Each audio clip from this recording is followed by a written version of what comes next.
But we'll start it off here with probably I would say the biggest thing that happened in the last 2 weeks, which definitely is Nintendo got their Direct, which we'll go through the announcements that they had. They kicked it off with Mario and Luigi, so a new Mario and Luigi game called Brothership, which you like the name. I don't care for the name. Why don't you like the name? Like, it sounds really weird. It sounds like they're beaming up to the mothership or something. They have a ship in the game, and they're brothers. That's the point. They actually have a ship in the game. Yes. I don't remember seeing that in the trailer. Yeah, I have no problem with the actual game though. Like they go to like different islands and stuff. Like that's the point. The game looks cool. It looks great. I don't think I played the last one. I really haven't played one of them since I think like Partners in Time on DS. Yeah, that's probably the last one that I played. They talked a little bit more about that Nintendo World Championship coming out, which is coming out soon, July 18th. They went over like some of the different modes that are in it. I mean, that thing does look pretty cool. It's pretty fun. I've had it reserved since they announced it. Yeah, well, you have that. Aren't you getting that like NES edition? Yeah, just I like the it's cool. The idea of what's in the box for that. Yeah, it's a cool idea. Yeah. They talked about Fairy Tail 2 here, Winter 2024, which is like another anime. Isn't it an anime fighter, right? Yeah. I believe so. Fantasian Neon Dimension, which I believe this is the one that was an Apple Arcade game, right, Dan? Yes. The Final Fantasy game from the Final Fantasy. This is cool because I thought when the game originally came out, it looked like a really cool game. I'm never going to sit down on my phone and play this type of game. Yeah. I'm glad it's coming out. This is one of the announcements I believe that was at the show that is on other platforms too. So it's not just the Switch, right? But this is a really cool thing. So one of the more exciting announcements there. I'm down for that one. They're doing a basketball update for Nintendo Switch Sports. It reminded me that I have Nintendo Switch Sports. I forgot that I bought it. Yeah, I bought it, and then there was like a week where my girlfriend and I played a lot of bowling and tennis, and then we just, for whatever reason, we just stopped. So, but yeah, I do have that. But yeah, I totally forgot it even existed until this came up, and I was like, oh, that's right. That exists. This was the game that you and I both thought, Dan, that this was Silksong. I thought, they're finally. For a brief second, I was like, oh, they're finally doing it, so the people can be happy. No, this was a different game coming out called Mio Memories in Orbit. Mm-hmm. It reminds me of that type of Metroidvania game, though. Yeah, and like I said, when it started, the character looks like that Silksong character a little bit. So, they also announced an update for Disney Illusion Island that came out last summer. That's pretty. I think it's a free update for that game. Yeah, it is. Mm-hmm. They showed off Hello Kitty Island Adventures for next year. Excited about that one. There you go. This is, what the thing about that Isn't game is? Isn't it just like Animal Crossing type game? Basically, right? But it's on multiple platforms. So that it's like if you want Animal Crossing on your PlayStation, that's going to be kind of the closest thing. Okay. You're going to be able to get kind of a thing. And it's Hello Kitty, man. Looney Tunes Wacky World of Sports, which that looks kind of weird. I don't know. It doesn't look good. It doesn't look good. It doesn't harken me back to the Super Nintendo or Nintendo days of Looney Tunes games. Looney Tunes Basketball is the first thing I thought of, which was like a Super Nintendo game I played a lot of. So I was like, oh, maybe it's like that. And then just like, it doesn't look good. Yeah. Something about it just looked wrong. And maybe it's just the Switch version doesn't look good, but the animation I didn't like. The animation looked a little off on it. Mm-hmm. A little wonky. Among Us got an update. It's out now. Adds new roles for the game. So you can be a noisemaker, tracker, and phantom. I have never played Among Us. I played a tiny bit of it a year ago. Never had an opportunity, and just I don't know. I feel like it would be fun with a lot of people, but I think like by myself with strangers, I would not enjoy it. No, I'm gonna enlist your help, Dan. Is this pronounced Farmagia? Farmagia. Okay, wow. I was gonna butcher that. This is the weird like farming RPG type, right? It's like Pokemon farming. Pokemon farming. Where like you grow the monsters. Yeah. All right, yeah. Now I remember. Yeah. Okay. Yeah, that's out November 1st. That's on everything too, I think. Yeah, that I believe was on everything as well. This is one that some people are up in arms because of the pricing, which is Donkey Kong Country Returns HD. People are upset that it's a $60 game instead of a $40 game. I can understand that to an extent.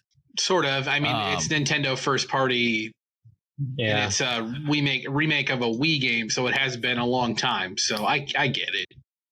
Now we get to one of the big bangers of this showcase, which is Dragon Quest III HD 2B Remake. Will be out November 14th. This is on everything. It looks fantastic. We haven't seen this. We haven't seen it, what, like 2-3 years? It's been a while. It's been a long time. Yeah. But then at the end of it, they panned out the camera a little bit and announced that you are also going to be getting a HD 2D remake of Dragon Quest 1 and 2 next year. And that should be a package, which is good. And those two will be in a package. And I believe the creator said this is the way he meant for these to be played. Which is why chronological order. Okay. So this is why it's being released this way. Awesome. One of the big highlights of the show. I hope the thing about I have it reserved. So. I do too. I hope that this leads them to realize that yes, translating Dragon Quest X offline is a good idea. I want that too. I really want that too. Please do that. I saw the trophy list come in for the PlayStation 4 for like the Japanese version. I was like, please just translate the game. Just do it. It's the only one we don't have. It's ridiculous. You made it offline. The reason we couldn't have it before is because it was online. And that's why you're never going to give it to us. You've solved that problem. Just have somebody translate it. If you buy this, if you buy these two games, this tells them 3 and 1 and 2 sell. I don't think it would be the next thing that they would do. I think you get 12 next. Even then, I don't know if that lives in the same realm of like what they're working on. True. 12 is in its own world, and that just kind of comes out when it does. True. But there's some reasoning to be like remake 7 for Switch and stuff. Yeah. Because that's that's trapped on the PS1 kind of a thing. It is. Yeah. So there's some reasoning for that would be great, but I think if enough people buy 3 and 1 and 2 and probably 12, they would finally translate 10. We need it. We need it. Funko Fusion. Any interest in Funko Fusion? Looks like pure garbage, Kyle. Yeah, I agree. I couldn't tell you what that game is. Why anyone would care. I laughed when I saw it comes on my birthday, and I said, no, thank you. It's too much of a mix of random properties. It's weird. And I get the point of, well, it's Funko. That's fun. But it's Jurassic Park and Scott Pilgrim and Stranger Things and Invincible and Five Nights at Freddy's and Back to the Future and Jaws. It's too much. It's too much. No. I think I might buy it for my son just to see if he likes it. I think something like that might do well. Yeah, I think with kids and stuff. I have a feeling though that is one of those games where like around Christmas it's $20. Mm-hmm. You know what I mean? I can see that. Yeah. Obviously it's out now, but Luigi's Mansion 2 HD reminded me that was coming out. At some point I need to pick that up, but I didn't. I'll wait till it's cool that they did it to finally mark. Like now you can just have all of them. Yeah. No, it's cool. The new Denpa Man, which this is a game for you, right? I didn't get much out of the trailer when I watched it. Just I laughed at the title, the new Denpa Man. It's an RPG. It's an RPG. Yeah. Weird. Random game. That July 22nd. Here's another hot title from the Direct that we already knew about it, but or no, actually, no, this is a different one. This is a different one. Yes. Metal Slug Attack Reloaded. I was thinking of the turn-based game. This one is a tower defense, like almost like a gotcha. Okay. Yeah. I do want to check it out just because I do love Metal Slug. But I do too. If anything, it just makes me really want the Tactics one. Which is out later this fall. But the Tactics one, I don't know if we ever brought it up on here, but they finally announced that it's coming to PlayStation 2. It's coming to play. It's coming. Nice. I think it's on. I think Xbox it's on both. Well. But like it was going to be Switch only, and I was like, man, that kind of sucks. But that Tactics on everything, awesome. I love Metal Slug. Darkest Dungeon 2. This makes a lot of sense. I actually have and played a bit of the first Darkest Dungeon on the Switch, so it's a really good way to play the first one. I imagine it'd be the same here. July 15th, that'll be out for the Switch. This we kind of chuckled about a little bit. So they did their, every Direct update for Nintendo Switch Online. So if you have the expansion pack, you get do you need the expansion pack for Game Boy Advance games? Yes. You do? Okay. Mm-hmm. I thought so. So the 4 games they announced, you get Zelda 4 Swords, Metroid Zero Mission. Those are the 2 Game Boy Advance. And then they announced 2 64 games, which is, to me, the chuckle. Mature rated 64 games. So you get the original Turok, which a better version of that exists on the Switch. Yeah, already. I own that. I already own that. It. You own and I own as well, yeah. And then Perfect Dark, which also has a better version out there to play. Right. If you play that 360 arcade, which is backwards compatible on the Xbox. Yeah, or it's Rare Replay. Or if you have Rare Replay, it's on. You know what's a weird thing to me is why wouldn't they just put why can't they make Rare Replay for Switch? I would think it would work because wouldn't that be good? Like, we're talking about games where at the most they were 360 games. I was gonna say even the 360 games that are a part of that collection, like Viva Pinata, would be fine. Yeah, that would do well. I would think that would do really well. Viva Pinata on Switch? Yeah, hell yeah, that was a great game. Yeah, it was. But I feel like that's one of those ones where they could be like coming to PS5 and Switch Rare Replay. Yeah, because them allowing Perfect Dark to get put on this thing after they just finally showed off the new Perfect Dark. This is just another example of Microsoft really doesn't care, especially when it comes to Nintendo. They don't. Especially when it comes to Nintendo, they're like, you guys can do whatever you want. Well, and they're also, I will highlight, like, it does have online play, but I don't think you would need to. I don't think I've ever played online other than Mario Kart on the Switch. I just don't. Even though I have online. I love Perfect Dark, but it's, again, that is a GoldenEye clone, and they don't hold up because the control schemes don't hold up. The control scheme is fine on the 360 version because they updated it. Right. But I don't think it's going to be great on the Switch. I guess if you had that 64 Switch controller, that would make it okay. Just because that would be how you'd have to play it. Agreed. It just doesn't hold up. And that's coming from somebody who loves Perfect Dark and thinks it is a better played game. Hours. It's on my shelf over here. I played it every day for months with friends. It was a summer. The summer that it came out, it actually, I don't know if I told the story on here. I had to, in middle school, I had to carpool because I went to a private school in middle school. I carpooled with a kid that I did not get along with. And for whatever reason, Perfect Dark was the way that we bonded and became friends. Fucking great. Because at the time, this was right before I got, he did not have a 64. I had a 64 and I had a PlayStation. And he shit talked Perfect Dark all the way up till release. I was like, just then fucking come over and see what it is, man. And then that was every day that summer. We're just playing multiplayer. I say it all the time. That co-op. Perfect Dark is an achievement because that game had bots. It's a 64 game that had intelligent bots. There were Xbox PS2 games that didn't have intelligent bots. Yeah. And this is on a fucking cartridge. Crazy game. Yeah. Phantom Brave: The Lost Hero is out in 2025. It's another tactical turn-based RPG. I played the PS2 one a long time ago. I was gonna say it's a revival of an older series, right? Yeah, I actually have I have a sealed copy of that game for PS2. I don't know why. This was another cool one. That was another banner announcement here. Marvel vs. Capcom Fighting Collection, arcade classics. Including X-Men Children of the Atom, Marvel Superheroes, X-Men vs. Street Fighter, Marvel Superheroes vs. Street Fighter, Marvel vs. Capcom Clash of the Superheroes, Marvel vs. Capcom 2, and my favorite, The Punisher. That's crazy that The Punisher was it's a weird choice that's in here, but that's awesome. The selling point for me. That's awesome. Yeah, so that alone will get me to buy a copy of it. That is also out on PlayStation. That and MVC2 are like huge things. Huge. That's going to sell because of MVC2 sells it to everyone automatically. But like Punisher is great. I really like that X-Men Children of the Atom game too. Marvel Superheroes is good. I wish it would have gone harder and there's a couple like older Super Nintendo ones I wish that could have got put in there. Yeah. And like if the Punisher's in there, we couldn't have got you're telling me we couldn't have put Maximum Carnage in there? Or Sinister Six Separation Anxiety. Separation Anxiety. You're telling me we couldn't put one of those in there, but we could get the Punisher? Come on. Played a lot of that. I play a lot of the Separation Anxiety game randomly. Now that you say that. I played a lot of both of those. Both of them, but like for whatever reason, I rented that other one a lot more. Well, that one was more like Venom heavy. Yes, it was. Yeah. They announced the new Super Mario Party Jamboree, which is out October 17th. I didn't even buy the last Mario do enjoy Party. The fact that they have completely said fuck it to naming conventions, and now it's just whatever they come up with. Yeah.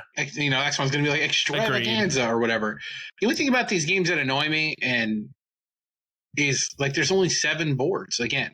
Yeah, it's a little weird. And 5 of them are new and 2 are returning boards. I kind of wish instead of this, they would have gone the Super Mario Kart 8 route here and done like with Super Mario Party and just added more boards to that. Why can't these all just be boards for that game? So why do I have to keep buying new games? Because like I don't think that this Mario Party game looks better visually than the last one. It looks identical. It looks identical. So like I just don't understand like why make a new game when you could just add to that one and make it a huge Super Mario Party. Like there was Super Mario Party and then it was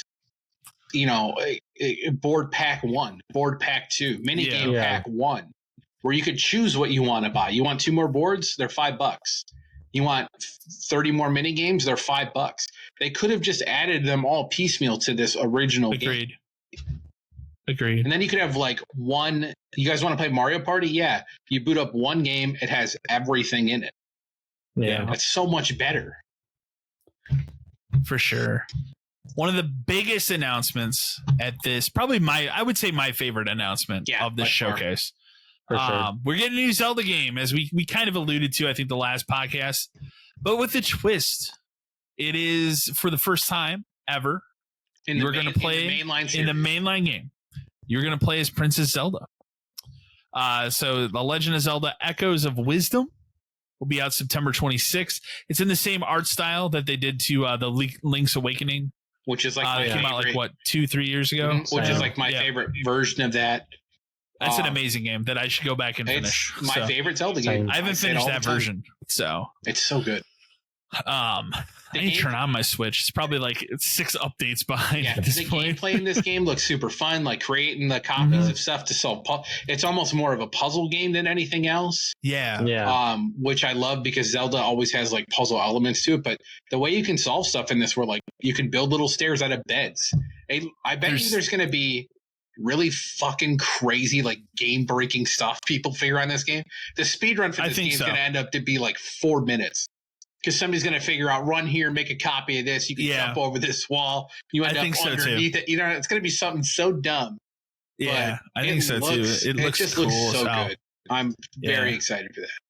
I'm excited for that. They did also announce a Switch Lite Hyrule Edition.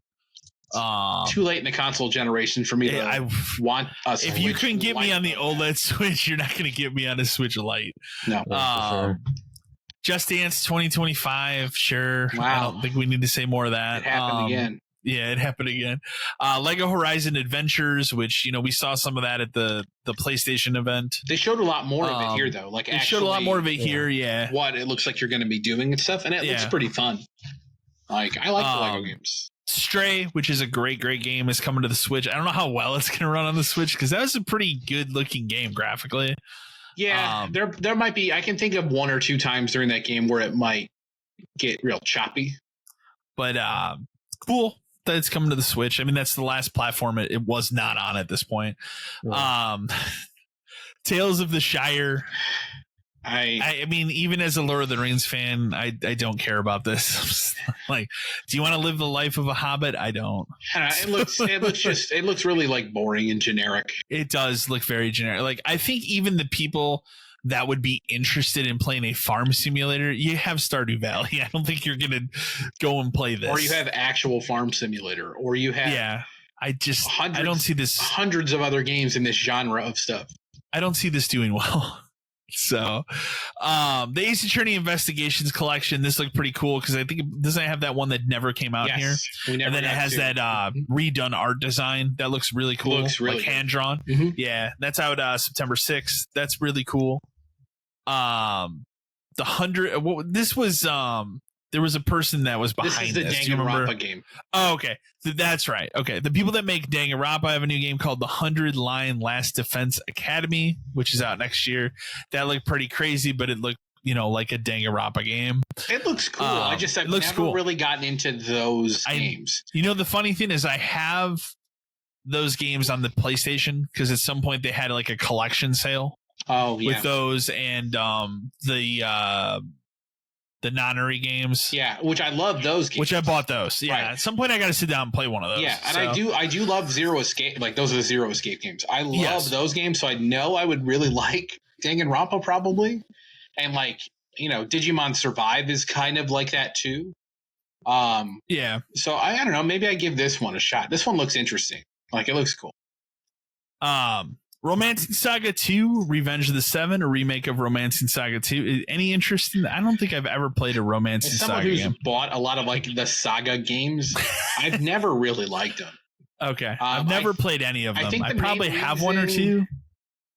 God, I think there was Unlimited Saga was a PS2 one, and I bought it. I think I bought it because it had a demo for 10-2 in it. Okay. That sounds right. Now, because it wasn't 12. Right. 12 was in Dragon Quest 8. Yeah, and that's why I bought Dragon Quest 8. Right, that's why I bought Dragon Quest 8. And before I realized that was a good game. Well, for me, I knew that Dragon Quest 8 would be a good game, right. But it was one of those, like, I'll buy it at launch because I want to play that demo. Yes. Yeah. And then I want to say Unlimited Saga had the 10-2 demo, which is why I bought it. I didn't really care. That makes sense. I don't like that version of Square games. I don't care for it. Okay. But that's out, and that's out on, I believe, everything, not just the Switch, but that's out on the 24th of October. And then the final announcement here, they finally did it. In a year, we were wrong. We were wrong about everything this year. I'll say for that. Fine. I'm happy I didn't think this was going to be shown. I didn't think Perfect Dark was going to be shown. Metroid Prime 4, which is now called Metroid Prime 4 Beyond, announced for a release of next year. I would argue it's probably a release that is on both Switch and Switch 2 whenever it comes out. It really looks like a not Switch, but a little bit better graphically. They confirmed it was running on a Switch. They confirmed it was running on a Switch. Not on a Switch 2, which it looks really good though. Yeah, visually. I would say this is definitely your last Switch game that you care about. Yeah, right. You know what I mean? I mean, I couldn't tell you what's going on in the story because I did not play Metroid Prime 2 or 3. So I played 3 a very long time ago. That's all. I can't remember much. But watching it made me go, you know what? I need to sit down and actually just replay the first one. I have that Switch version that came out last year, and I haven't played the original Prime since it came out. The Metroid Prime games are really good. They are good. I have no argument there. I just never played the other two. I only played the first one. So I was hoping here, and I still think it's going to happen, but I was hoping here they would announce like, hey, we're going to port 2 and 3 over here as well. Yeah, a little. I still think it'll happen. I always find that a little strange, just because the collection exists on Wii. Yeah. What more do you have to do to it? I mean, but again, 2025, we have time. Yeah. Well, that could always be the kind of thing where when the Switch 2 comes out, then they're like, oh, then we'll port Metroid Prime 2. It'll be on both. There's going to be that year overlap where things are on both because Nintendo likes to do that. But I can see that. Yeah, this will be this generation's Twilight Princess where it's on both, and you regret buying it for the lower one. Yeah. But that wraps up the Nintendo Direct. You were higher on it than I was. I thought it was super solid for like what's probably the final main one. Yeah. I think the highs were extremely high because you have the Zelda, which we knew it was kind of spoiled ahead of time. There would be something Zelda related. I don't think anyone would have pegged what it was. No. So that was a very welcome surprise. Actually seeing Metroid Prime 4 reemerge, crazy. 5 years later, pretty crazy. A new Mario and Luigi game, which in that pretty style, cool. Which is cool. Yeah. Again, then a lot of cool things announced that are in multiple different places. Right. Yeah. So, and then again, though, you have to filler, like the Hobbit game. Well, it's gonna like I said, it's gonna be the last major Direct because I feel like the next one will be Switch 2 related, but it's not going to be till the end of this year. I think it's going to go exactly like the Switch did. I think it's going to be in October. Remember, it's going to be a random. Comes out in 6 months. There you go. Remember, it was like it was literally like the day before. They're like, "Hey, we're going to show this thing tomorrow." Right. And you're like, "Oh," and then we're like, "Well, let's see if we care." And then they showed it. Everybody's like, "I really fucking care." And before they showed that, we were down on it. I don't really give it. I don't think I care because it sounds like it's going to be weird. And then they just showed him picking it up, putting it down, clicking things off. And I went, fuck, dude, it looks good. No, this thing's actually really cool. Yeah. It's a great idea. And I think it's going to go the same way. I think they're going to put it out. They're going to say, hey, we're going to show it tomorrow. And then I think they're going to say, hey, it's out in 6 months. We're showing it tomorrow. They're going to show the thing. They're going to go pre-order starting a week. And then it comes out in March. Because I could honestly see something like that Metroid game being ready for March. Yeah. I can see it. It's had 7 years. So yeah, I think it could make a comeback. It's had its time, so that's for sure. There's going through a lot of beta testing now. They've had a lot of time to beta test that, but yeah, that's my prediction. And I think, I don't think you're going to get another Switch Direct because again, what else is there to talk about? You might get something where it's like a Pokemon Direct or indie games. They do that a lot. Very focused one, not something like this.